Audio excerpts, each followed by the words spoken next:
I give a word, a virtual stage, to our guest, Wolfgang Weicht. Please, Wolfgang. Okay, hope everyone can hear me. Yeah, as Elda mentioned, I don't have any special talent. Nevertheless, I hope to bring you more an edutaining talk about how to deal with the logic and your passion when it comes to the unknown. So I thought about how to kick this off, and the best way is to come up with a real world problem. So we're now going to February 2002, I think it was, and we are now in the press conference about the weapons of mass destruction, and let's see what we will learn. So there should be the video, right? Yeah. My dear assistant.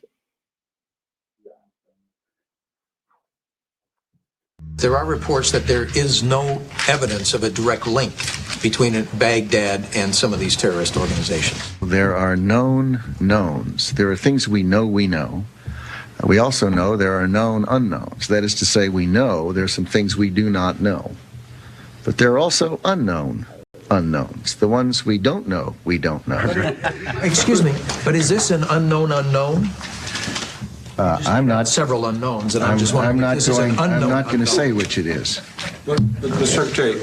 No, I'm right here. I'm right here. So, yeah, it's a brilliant summary of a quite complex problem. Actually, Rumsfeld left out one thing. There are things you know, but you don't want to know. But it's another story. So the model he's talking about is actually from two psychologists. It was developed to help people to realize the relationship between themselves and each others. It was later on used by the NASA, and actually it just classifies the known and the unknown. And as you can see from the charts here, at certain areas, data and knowledge is quite helpful, especially if it's about the known. But if it comes to the unknown, of course, you know, you don't have any data, the things become quite complex and complicated. So understanding is somehow limited to try and error, because sometimes you can't see the things. So, and what do you need to know to see things you don't know? Which brings me to this human development paradoxum, which means as a kid, you're kind of curious, and curiosity, as we all know, is one of the key elements to explore the world. Nevertheless, during the schools, you know, we exchange or we refocus instead of curiosity, and now everything is about knowledge. Because we assume that if we have all the information of the world, we can solve all the coming problems of the world, which is, if you're working in innovation management, a kind of a paradoxum, because people want to have somehow, based on knowledge, approve how the future is going to look like. And this leads to many problems, which is sometimes mentioned, maybe few of you know this, is the streetlight effect, which just describes an observation bias, which means, you know, you're losing the key somewhere in the dark, but instead of looking in the dark for the keys, you start to look in this area where you know. So you basically, you look just inside your comfort zone for the solutions that are actually linked to the world outside of your comfort zone. So we try to search for the unknown inside or inside our comfort zone. And based on this creepy scenario, we make plans for the future, right? So as I always say, predictions are quite complicated, especially if it's about the future. So we develop something like a plan. And this plan, of course, sometimes ends up in a big disaster. This is a quote from Tyson. He's a bit controversial, I would say, but he's also a great source of wisdom, and his quote is often used in management checka posts on Instagram, which is actually always kind of misleading because it tells you, oh, you just had the wrong plan, right? Poor guy, you know, how dumb are you? But the truth is, what Tyson actually was tackling was more like, okay, how does your plan look like if the situation changes, right? What do you do after something unpredictable happens? So how do you prepare for the unknown moment on your project. And this brings me to another cool guy. Actually, this is a screenshot from Battlefield 1. If you have time, play it, because then you will learn a lot of about the fog of war. It's a concept goes back to a German military theorist, Karl von Clausewitz, and he coined this idea in, I think, 1830 something. It's about how to develop a plan if you don't know where your enemy is. And what he did is he didn't develop one plan. He developed plans for all the possible scenarios that could happen, right? So he was not just one way of looking into the future. He just created a lot of plans based on the probability, what his enemy may do, and how he could react on this. And there is like a nice anecdote. I'm not sure if it's true, but at the beginning of a battlefield, Mr. Clausewitz went on holiday, and the generals were quite scared. He said, how can you do this? And he said, well, you know, in theory, I've developed all the plans that you need. So if now something in reality comes up I didn't cover, so then you need to react on this on your own, right? But I'm more or less out of this. So this may be a good strategy. So the fog of war is something you can experience, for instance, if you play chess, right? So it's the same concept. Or if you play, I think there are some strategy computer games. I don't know any of them, but they get the same feeling, right? You need to decide on something, but you don't know, you don't have all the information available, right? But you need to decide on something. So, so this is not, I think, a nice way of dealing with the uncertainty. Just raise the amount of plans you have to tackle the unknown. But let's move to another example. Let's move to September 1962. Yes. Start the video, Elder, please. And America is facing its biggest adventure, and they don't have a plan, which is okay. Well, we meet in an hour of change and challenge, in a decade of hope and fear, in an age of both knowledge and ignorance. The greater our knowledge increases, the greater our ignorance unfolds.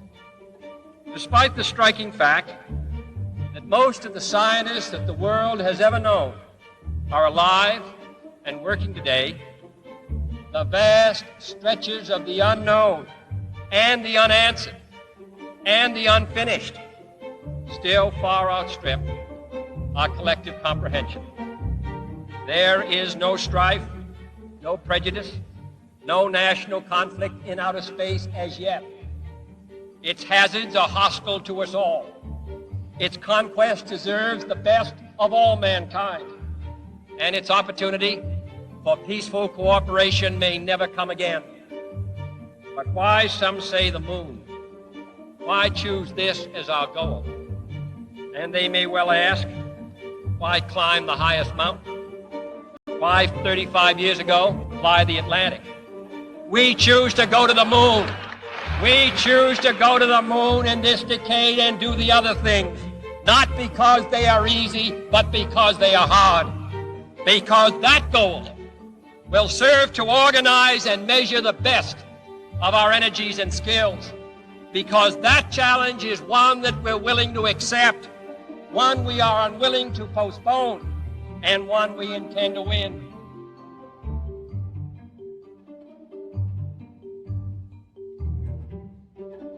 So now we are coming to storytelling, because what he did is like asking the American people to support the Apollo program in, just to win the space race against the Russians.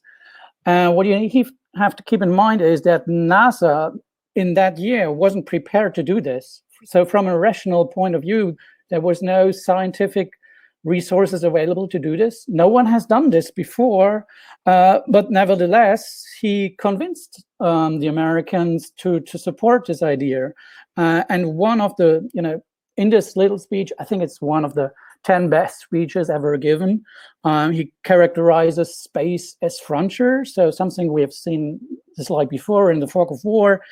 He talks about an urgent and historical moment, right? And he speaks to the people directly by triggering their pioneering heritage of the Americans. So it was a very clever move from him, and which brings me to the basic concept or the key takeaway for today's webinar. It's whenever you're in a comfort zone, it's all about information, knowledge, facts, and data.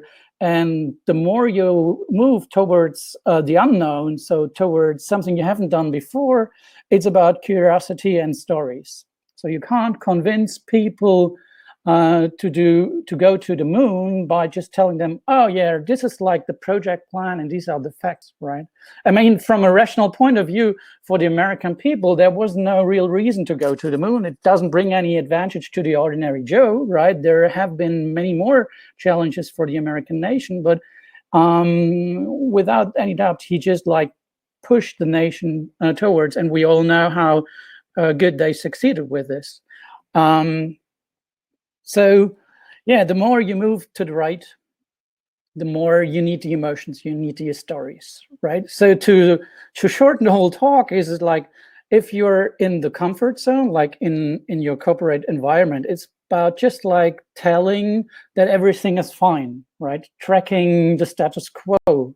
And that's the point where the dashboards are important, I think, if you have a good KPI concept, of course. But let's say you are a startup and you want to convince some investors, then it's far more about the stories, and the knowledge, facts, and data, they just become the secondary layer. So they are still important, but it's not the key element, I would say. Why is this the case? It's quite simple. The topic of storytelling is really deep decoded into our evolution. So maybe, you know, startups and corporates are quite similar to the hunters and the gatherers, right? So in the cave paintings, for instance, we all know, maybe from one perspective, just like they wanted to document what they saw, but maybe, and that's my opinion, it was a way of pushing those hunters to fight against the mammoths. Because just from a realistic point of view, think about the size of a mammoth and of your own size. Would you fight against the mammoth? No, of course you wouldn't do this. But storytelling is a way of overcoming your own fears. And this is still used in war propaganda. So I have this nice example from the First World War, I think. So how do you motivate a soldier to kill another unknown soldier, which makes no sense from the rational point of view? Oh, it's by storytelling, you know, it's about saying the other soldier is evil, or you need to save democracy, or you need to ensure freedom.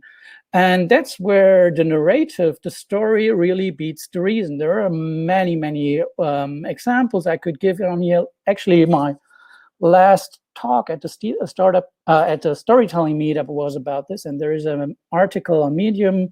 It's in German, but I will post it into the notes later on, where you can get more a deeper view into how propaganda and storytelling works.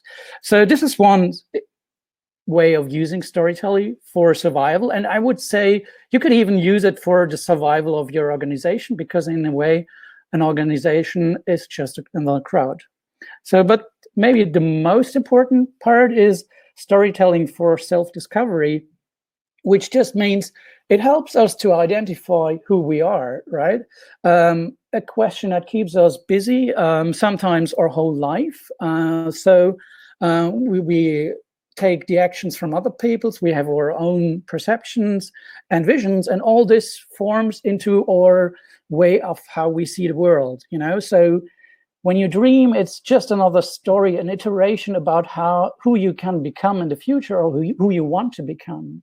And if you like, for instance, the heroes in a movie, it's because you want to be somehow like him, or at least you find this personality or this concept very attractive. So it's about becoming your own personal superhero, I would say. But nowadays, you know, things become complicated. So the meaning of life, this is more the rational part. Sorry, folks, but it's from an evolutionary point of view. It doesn't matter if I exist or Elder, even if I like him. the evolution doesn't cares about the individual, which means if, as an individual, you're starting to reflect on the reason why you are on this planet, you won't find an answer, right? And as we know from today, this is like a big challenge for many people. So from a rational point of view, our world has never been as good as today, right? So poverty, everything goes down, you know, even on a global level, wealth is somehow established. But nevertheless, you know, this demand for knowing what is life is all about is really like increasing.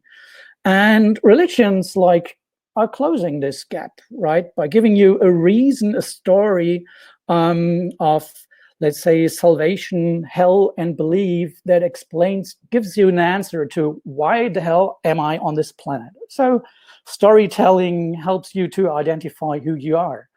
And it also helps groups to identify who you are. So once you know who you are, you want to know how your personality or your personal story relates to other people, right?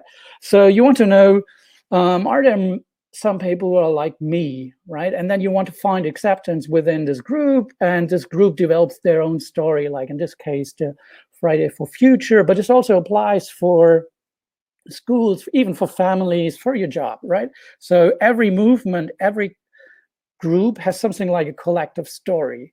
And the funny thing is, you live in many narratives because you are part of many groups, which means your thinking when you're, let's say, in your business group is different, and your values are different than when you're in your family group. And this is like a blurring line. So your perception of the reality is shaped by the social groups you're in and their storytelling. So reality, as I always say, is quite subjective, right? And this is like the current nice example, like based on facts and figures. There's a global corona thing going on, and this is like based on their narratives, how the different crowds react to it. Like it's hoarding toilet papers, guns, or the red wine, right? So the same facts leave people to different actions based on the narratives they are part of. But nevertheless, what they all have in common, all the stories, it's all about conflict and hope. So this is like the central thing. Conflict you need as a starting point, because this somehow forces people to move. But there needs to be hope that when they start to move away from the conflict, that there will be a better world, as I always say. So, and stories have a dedicated start point and a dedicated end point. They have this yin and yang thing. So it never starts with a happy ending, right? There is a reason why we love happy endings in movies, but there's also a reason why no movie starts with a happy beginning and then moves to the conflict, right? So this is like a transformation of, I would say, from A to B.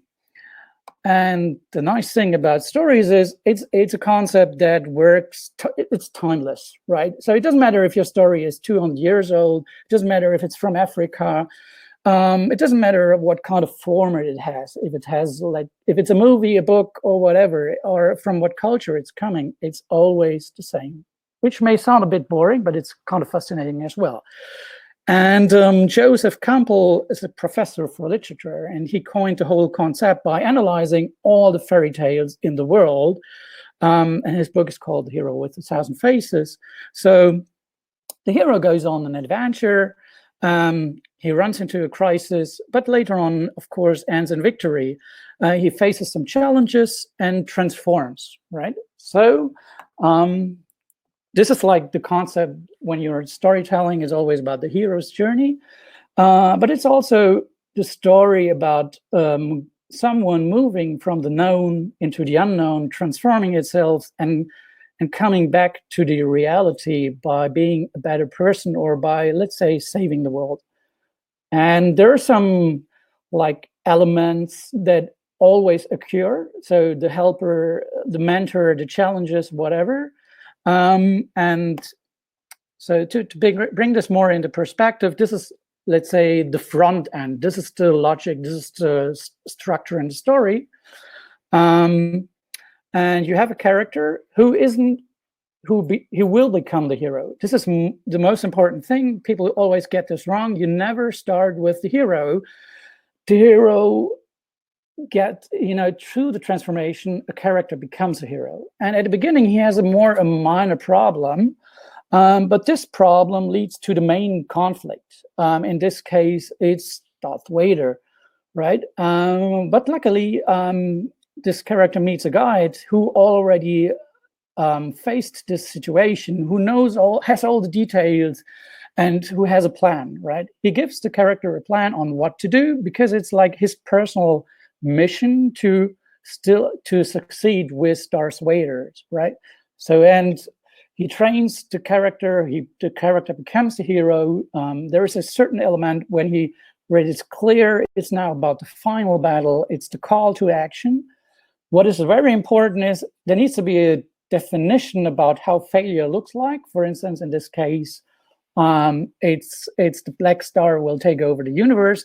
But there also needs to be a clear definition of success. How does it look like?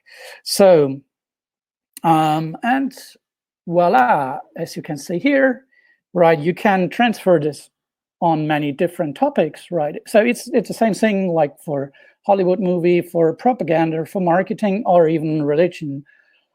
I won't go through all of them. Well, let's take, we take the religion one because it's funny. So this is like Susie. Her problem is she doesn't know why she exists on the planet. So she's kind of confused. He meets the Pope. The Pope is aware of this problem, but he also went through this journey. And he has a plan, which is called the Bible. And the Bible gives Susie some, let's say, guidance in terms of the 10 rules. So if you follow the 10 rules, you will end up in heaven. Everything will be nice. If you don't follow the 10 rules, you will end up in hell. And this is like, a basic concept that if you want to form a religion, you should deep dive to storytelling. That's just a side note, by the way.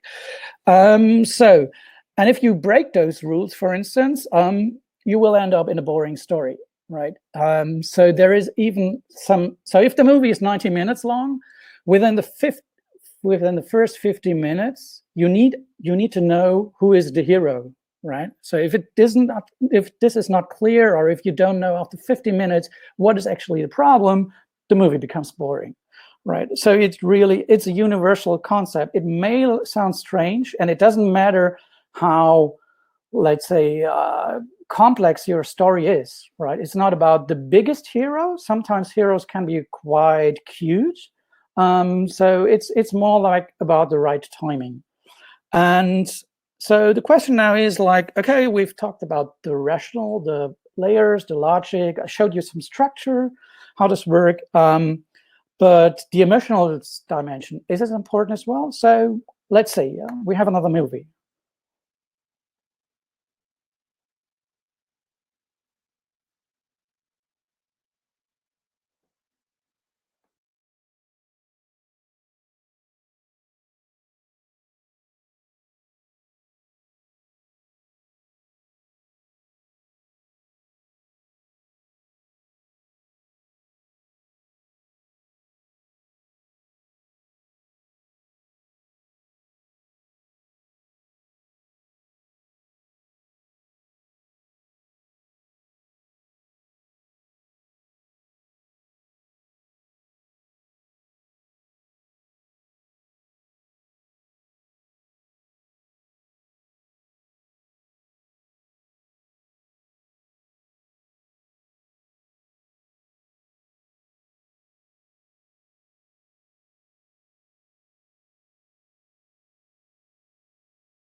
So the big question is now, what did you see? Or what did you feel? As you hopefully have seen or realized, is that storytelling is actually hard-coded in your subconsciousness. So we actually don't need a logical plot. Sometimes the brain starts like to go on autopilot because we know what we can expect. For most of the people, this movie, it's from 1944. It's part of a cognitive experiment. They do see something like a family things. So stories are hard-coded in the brain, and sometimes you just need a trigger. So it would be kind of nice, I think, if you can do this like with machine learning, just like with the geometric figures. But that's another story. So, so the emotions somehow are the back end of your story. And I would just say it's the most important part, as we have seen right now. And Aristoteles coined this down to pity, fear, and catharsis. So this is are the three things your story needs to deliver. Pity means you need to ensure that the audience has some form of empathy with the character, right? That there is an emotional connection. And once you have this established, this emotional connection between, sorry, that was the beer, between the audience and the character, you are the real hero, because then the audience becomes your puppet. You become the puppet player as a storyteller. And then you push the character into a lot of trouble, into fears, and the audience, because they have some form of empathy with the character, will feel the same fears. So you may notice from watching a horror movie, right? From a rational point of view, you already know what will happen and scream.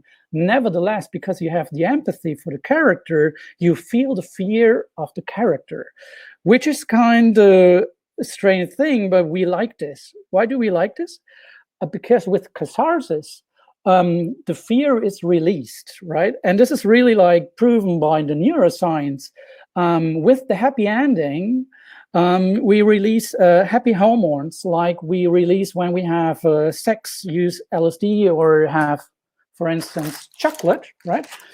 So if this is always my tip, if your presentation is becoming boring, just distribute some chocolate to your audience. And this emotional concept, or let's say this emotional dimension, is the simple reason why we watch movies over and over again. We don't watch them because of the storyline, because we know what we can expect from the story in terms of emotions, right? So that's why some people watch Titanic 200 times, right? It's not about the ship is sinking, because it's kind of obvious. If you have seen the story once, why should you watch it twice? But you like the emotions that go hand in hand with this. So, which brings me, like, this is the main tool of your audience. It's called the brain. Has now, as we have seen, an emotional and a logical dimension. And what you need to do is start with the emotions. This is the entry point to the brain of your audience, right? Once you have established this connection, it's quite easy to come up with your knowledge, to deploy some, let's say, data, and have a more rational proof of your presentation, movie, or whatever, but it always needs to start with emotions. And now we're coming to the main chart of this. So, like, this is the presentation blueprint I always use. It's, as you can see, it's the first act is the emotion, which it's just like the storytelling thing I showed you in the beginning. Then you have the logical part for the right side of the brain, where you bring some arguments, some numbers. And then in the third act, you just bring those layers together, right? So act one is location. This is like the framing. You tell the audience where they are. You have this main character. You just like describe him. And maybe you tell the audience, oh, he wants to do this. But then it gets into this imbalancing, which is like the conflict. And then you show them, okay, how to create balance, how to solve this conflict. And the solution, I always say, is more like the rational thing you do. So the solution may be, okay, this is like, we can do this with the platform or whatever, or with a new business model we have. And the logic is more like, when you're giving this presentation, the proof for the rational dimension of your audience, okay, he's not just like a great storyteller, but he also knows what to do. So this is, for instance, these are the slides where you tell about the budget, about timing, and whatever. And you know, as the attention span is quite short of the people, you need to replay the whole thing in Act 3, where you bring things together. So it's there, you just talk again about the crisis, but you bring those two dimensions closer together, right? So solution is a mixture of emotions and some figures, and climax is so the next step, and then catharsis is this big relief. Wow, this is the, let's say, we save the world, whatever chart, right? So, like, to come to the end of the presentation, dashboards is unequal storytelling, right? Dashboards are just user interfaces, and I did a research on storytelling and dashboards and or data. Most of the things have absolutely nothing to do with storytelling. It's just like usability, user interface, user topics you need to do or to cover to have a really useful dashboard. But if you want to use the data and turn this into a story, the story needs to have a beginning, it needs to have an end, it needs to start with conflicts and whatever. And because dashboards are not linear, you can't implement this. So I guess you have to separate the dashboard, the comfort zone, the visualization of information and knowledge, and let's say this emotional part way. Of course, you still can use data to convince people, but in the beginning, you always need this emotional push, which starts always with the conflict and hopefully always ends up with the hope or the, let's say, the big picture. So I think we have now 40 minutes. I could talk for hours, but it was like a glimpse, just a small part of all this. And especially if you dive into neuroscience, if you dive into, let's say, evolution, it's super, super interesting. I just hardly can recommend this. I will, let's say, next slide. I will summarize everything and post it on our SocialTech Medium blog. There are also some articles about the storytelling meetup we did in the past. The next and last one of our meetups will probably be in May in the Museum of Communication. It will be in German, sorry for that, but it will be about the question how we can reuse the concept of propaganda to do something good. So it's called Propaganda 2.0. So that's all for now. Thanks for your attention, although I haven't seen anyone, but that's okay. Are there any questions?